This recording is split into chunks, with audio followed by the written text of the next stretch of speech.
If the owner can't take a vacation, that's a big red flag. If they can't imagine taking even a long weekend or a week off unplugged from their business, that it would all fall apart. That is the number one red flag we see. But other things are owners feeling exhausted, worn out, constantly firefighting, the bottleneck to every single decision. People have to go through them to get things done.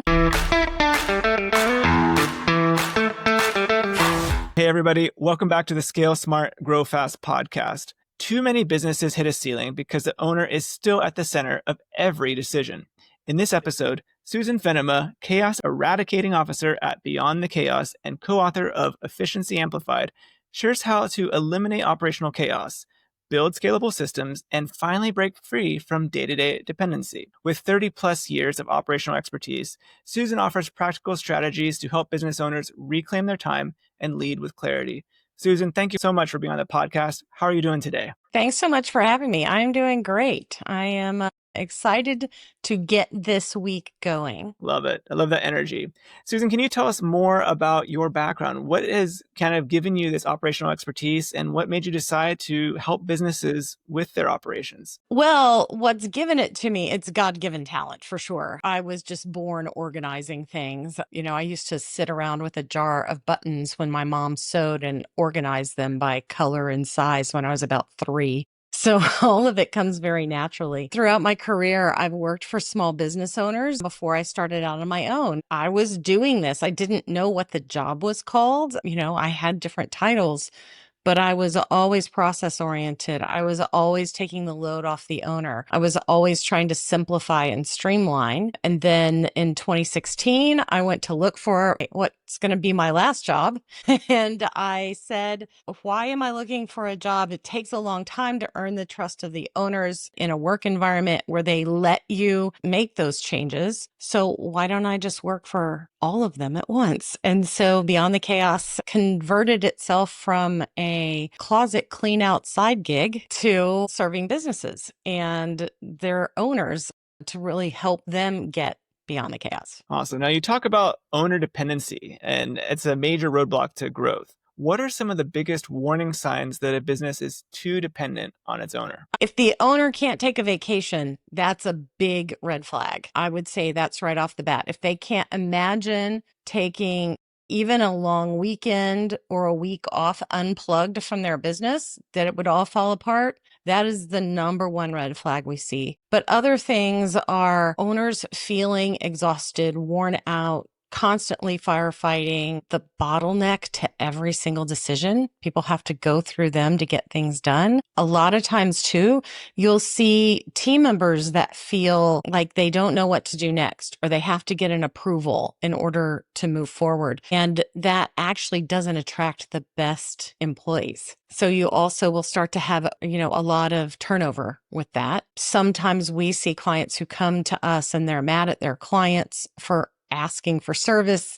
They're mad at their team for not doing everything the way they would. They're mad at their family for, demanding some time from them, and they're burned out and they're kind of ready to give up. We like to give them back their life, give them back control of their business so they love it again. And a lot of our clients who start with the feeling of, I just want to sell this thing, I don't want it anymore. After working through some of that and being able to build some processes to hand off some work, they start to love it again and they start to grow it and build it again. Now, imagine there's some business owners out there who maybe are having kind of an aha moment of, you mean we can be a business owner and not have all these stressors and red flags that you just mentioned? I'm sure that may be a little wake-up call to them. Now, something we were talking about before the show, what inspired you to start eliminating chaos? You had this from a young age, like things organized. How did that lead to this concept of breaking free from daily operations? What I first started in was project management, just simply managing projects more efficiently, more effectively, putting process around that. But as I started to see the load it took off of the owner, I started to go an additional step. So now it's not just about the scope, the budget, and the time that a project takes, which is what a project manager manages. But it's okay, how did we move from the proposal stage into this project in the first place? What was in the proposal? Before that, how are we getting the leads? And then what do we do with them after they get in? Where's our process there? Okay, now we finished the project. How do we get another project or get a good review or get a good piece for our portfolio? What are the steps to do that? So we're using that experience to build more clients. And so as I just naturally went beyond the next step, I started realizing this is a lot of the effort that the owner puts in every day that they should not be doing, because this can just be a system that happens. They need to be developing relationships. They need to be building strategies. They need to be thinking about what should we be selling that gives us the best bottom line? Who are our best team members and how do I help them grow instead of spending a lot of time on the challenging ones? And when you're operating in a sense of process and structure, it's a lot easier to hold the team members accountable too. So it's more obvious who are the outliers, both ways, the good ones and the bad ones. And it gives you a method to deal with that too. A lot of owners started their business because they were great at their trade or their job. They were the best software developer and they wanted to do what they wanted to do. And now all of a sudden, all this other stuff has fallen on top of them and they don't really like it.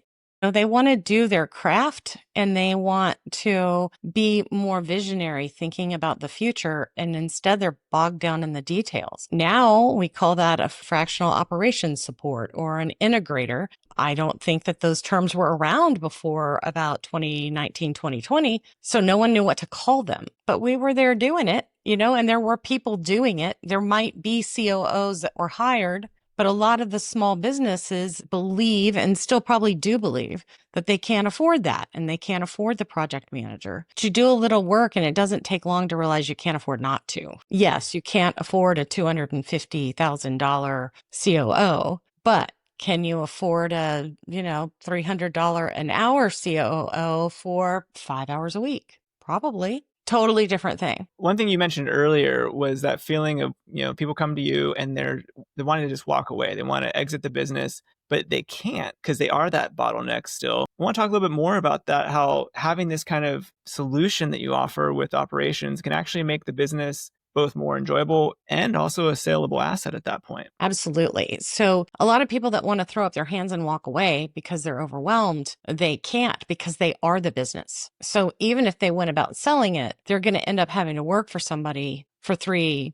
years where they're not the one in control anymore to get the money out of it. Most of us small business owners also, I would totally get fired if I had to go to work for someone else, right? So that's not the best feeling when you're in that mix. They don't have anything to sell because they are involved in everything. So getting them out so that they have an owner independent business, one that runs without their constant involvement, gives them something to sell, as well as it makes it run more effectively. They will make more money while they own it, and it gives them an opportunity to have a life. So it becomes a real business instead of for lack of a better phrase, a glorified freelance business where you're just hiring more freelancers to help you and there's no structure. So that transitioning into that business where you're tracking numbers and where you have systems and processes, that's what starts to help you be able to sell a business in the long run. So if you're just throwing up your hands, essentially all you have is a client list, and that's not worth nearly as much as you think it is. Right.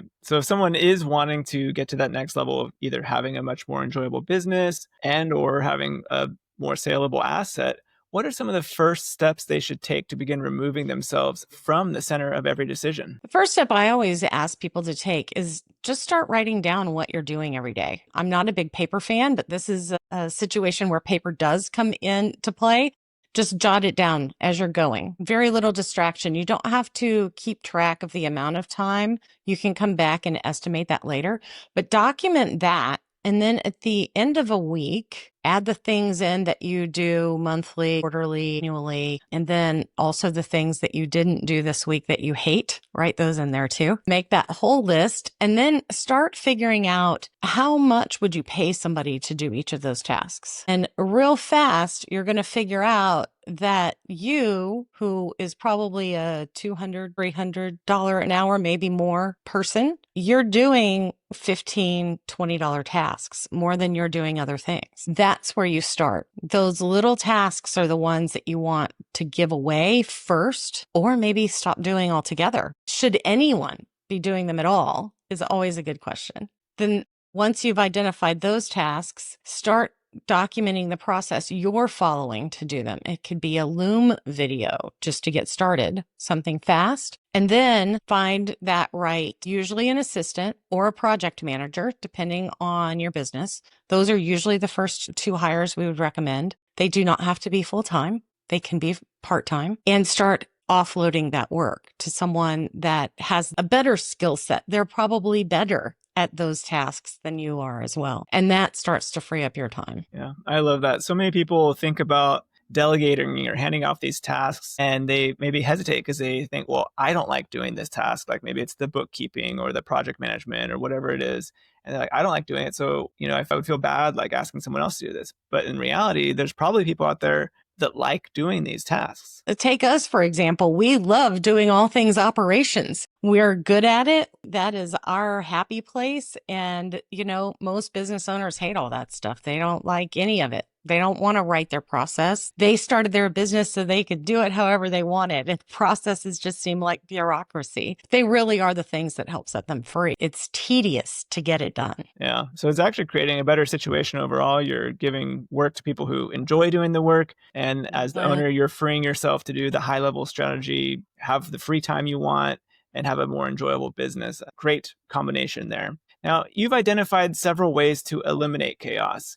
Can you help walk us through a few of those and how they create the foundations for scaling the business? Sure. So the first one we've talked about already, and that's the process development. So if you're documenting your processes clearly, you have a method to delegate and you have a method to hold accountable. Those help with that. It also aids in management. So if something doesn't go the way you expect, those owners who are non-confrontational, who don't like to have the hard conversations, have an easy path of entry of just saying, this didn't turn out the way I was expecting it. Can we look at the process and figure out where we went wrong? Now you're working with the person to fix it as opposed to making them wrong. That's an easy entry. You also might find out they're not following process at all, but at least that's your easy entry into that conversation. So process development is the first thing.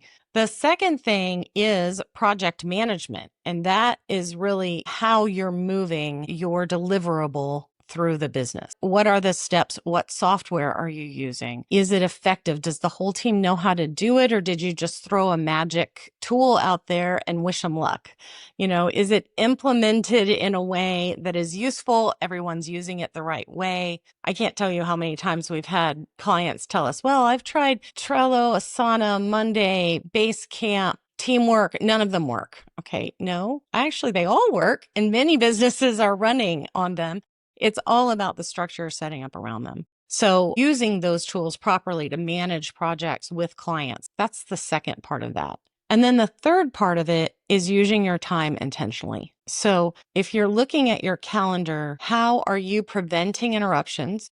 Are you in your email all day? What can you do to get out of that? Email is the worst. You can spend all day in it and feel like you've accomplished something and really nothing of value got done. So what are those interruptions? How can you eliminate them? And how can you build out a structure so that you are using your time the most intentionally? I look at Elon Musk and Mark Cuban. Okay, love or hate them, they know how to make money. They actually don't even like each other. So that's okay, but they know how to make money and they have the same amount of time in their day as we do. They are choosing to spend it more effectively. And I think that that is a big separation of how we're using our time. So I'd say those are the three things I would look at to help get you out of that owner dependency right off the bat. Every day, your top performers are buried under emails, scheduling, and reporting, work that doesn't move the needle. The result? Frustration, burnout, and worst of all, lost revenue. That's why we created the Executive's Guide to Scaling High Performers, a simple, battle-tested framework to eliminate busy work and unlock your team's full potential. Inside, you'll get the exact steps top executives use to retain A players, boost productivity, and free up their team for high-impact work. Stop losing revenue. Go to workergenics.com/growth-hub or check the episode notes to download the Executive's Guide to Scaling High Performers now. What are some maybe tactical tips or tricks that you can recommend to people to help with that third pillar of using their time intentionally? Calendar blocking is my favorite. So are you blocking time to intentionally work on that business and keeping that appointment with yourself as much as you would keep it with others? That's one. If you are the most knowledgeable in your business on something, let's say you're a software developer, and you know more about the product that you initially developed before you hired teams in to help you, and they still need your technical advice. Office hours is a great way to do that. So, maybe every day from 1 to 2, you have a Zoom meeting set up and people can come join you if they have a question. Otherwise, that's your time to take care of some admin work. But that also avoids constant interruptions, which if you think about the fact that it takes you about 20 minutes to get back to where you were every time you're interrupted, those interruptions matter a lot. A third thing that you can do to help manage your time better is think about those things that you're allowing to interrupt. We talked about email, social media is another one. Slack or Teams, if those are there too. All of those are dings, and information popping into your brain constantly that even if you think you're drowning it out, you're not. It is a distraction. So close it. Stop looking at it, turn off your notifications, do those things and then come back at them at an intentional time to review those things. If you think you have emails that get your executive assistant set up so that they're checking your email so you're not in it. If those things have to do with projects and keeping them moving, those need to be in your project management tool, not in your email. So there are some things around those types of tools and interruptive apps that can help if you just shut it down for a little while. Now, this probably relates to the shutting down the notifications a little bit, but how do you help business owners shift from being more reactive to being more proactive when it comes to operations in their business? Proactivity for operations is getting it to the point that everything's not an emergency. Once you can get to the point that you're not having emergencies all the time, you have a minute to think and take a breath. And sometimes owners, when they get to that point, have a mindset challenge of, I'm not needed anymore, or maybe we're not that busy. There's a little bit of panic that sets in when things start to calm down. But the important thing to do, power through that feeling, look at your numbers, know your numbers, make sure that you're right, that there's nothing wrong here. But those are the opportunities to start being able to think, how could this be better? Should we be selling something different? Do I now have time to go network and make more sales? How can I use my time in a way that helps grow the business instead of constantly responding and feeding it? I want to ask about your book that you co-wrote, Efficiency Amplified. Now, this dives into process development. What would you say is one system or process that every growing team should work on first? This is going to be a surprise because it's offboarding a person on your team. That's the number one emergency thing that we deal with as owners. Onboarding, yes, you should have a process for that too. But offboarding can be an emergency. I was working with a client the other day. She found out one of her employees that she's paying for 40 hours a week had only been putting in about 15 for months. She knew something was wrong. She couldn't figure it out. She finally figured it out. Well, that person had to go immediately. I mean, effectively, that person's stealing from the company, So she had to fire her, and she had the list. She knew every software she was in. She knew what passwords to log her out of. She had to notify her team. She knew all the steps because she had an offboarding process. And that can happen as an emergency. And everybody has the keys to the kingdom these days. They're in everything. So she was able to exit the person without any further drama. But if she had not had those, she could still be fumbling around while that person is able to still interact with the client even. So that's why I think offboarding is one of the most important to do. But how you onboard, how you train, how you pay people, how you get paid, those things are also very important. Yeah, that's a really great insight. And when you're onboarding someone, that is almost never an emergency. It's always flexible and planned, Right. but that offboarding is unfortunately more often than not an emergency situation for people. So that's a great point you Yeah. brought. What are some of the biggest mindset blocks that you see in owners who are trying to let go, but maybe still can't seem to take that step back? You talked a little bit about how they might have that free time and kind of go a little crazy. Are there some like mindset issues there that you help people with? I worked with one owner who, if there was a chance he could finish his to-do list for the day, that he would panic because he was sure that he wasn't needed and that we were going out of business, essentially. So there is a mindset challenge for sure. The other is shifting it from, I have to do it, they can't do it as well as I can, to probably they can do it better than you can if they're given enough leeway. And if you tell them what your intention is, what you want, they want to succeed. They want to do it your way. Most employees want to really be good at their job in their boss's mind. So being able to get over that hurdle of letting them work in their area of genius so you can work in yours is pretty important. Another part about that too is there's an adrenaline rush when you're firefighting, when you're constantly solving problems.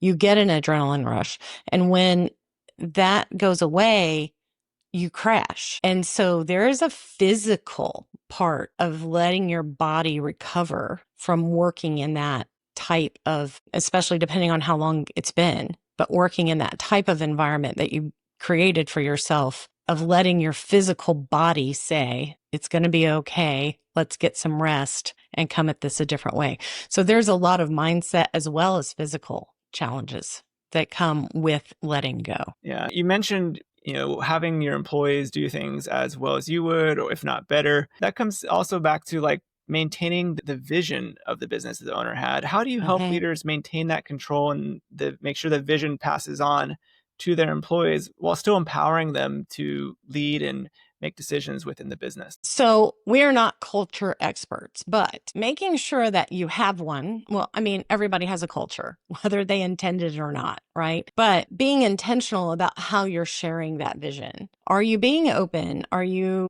communicating well? Is your company virtual? If so, you have to do it more, and you have to do it more clearly, and you have to do it through a different method. If you're in person, maybe you can gather everybody in a room and have pizza and talk about it. If you're virtual spread out all over the country, it's got to be done a different way. So how does that work? And, here's another one where you have a hybrid mix of that, right? So some people are in the office and some people are not. My husband has that situation. He's field service, and half the time stuff is happening and he doesn't know. So that communication is so important to include every team member, especially if you're thinking about those people out in the field, because they're the ones talking to your clients directly, right? So you want them to really have that clear vision and perception of what the company is about. But I send out our values in a framed photo for all of our employees. We're virtual, we're all over the country. And so that gives them something physical to have in their own offices that is about who we are all the time. You can notice that too in your employees. So if you have something that is important to the company, if somebody's succeeding, call them out. Look at how they lived our vision by doing XYZ, and you'll be able to teach others by example that way too. I love that. Now, as we're wrapping up here, for someone who's listening, who's maybe still caught in the weeds right now, what's one action they can take this week to start building more freedom into their role? First action you can take this week is start that activity spreadsheet. Start documenting what you're doing every day, because that's going to be the key of what should you start giving away. And then do things one at a time. Operations is not a one and done solution. It is just like every other aspect of the business. Finance doesn't stop. You don't say, oh yeah, I balanced my checkbook this month or my income or my P&L this month, so I'm done with finance. No, it keeps going. Operations does too. There's always something else to do. So just remember that you're not ever going to be done, just like you're not ever with anything else. So take some slow steps. It doesn't have to all be done today. Thank you so much, Susan, for sharing these invaluable tips with our audience today. If people want to learn more, continue the conversation with you, what's the best way for them to get in touch? So I'm going to offer a operations audit to everybody that is on the call. And this just gives you a form to fill out that gives you some thought-provoking things of how you're operating your business and how you might be interested in help with us. So go to beyondthechaos.biz/operations-audit. And I'm sure we'll put that link in the notes. Awesome. Thank you so much for that generous offer to our audience. Now, those of you listening, if you got value from this episode, do one quick thing. Hit like and subscribe so you don't miss future strategies to help you scale smarter. And maybe you know a business owner or colleague who could use this information. Share this episode with them. It could be exactly what they need right now. And if you're listening on a podcast platform, leave us a quick star rating. It helps us reach more leaders like you. And again, thanks for tuning in. We'll see you all on the next one.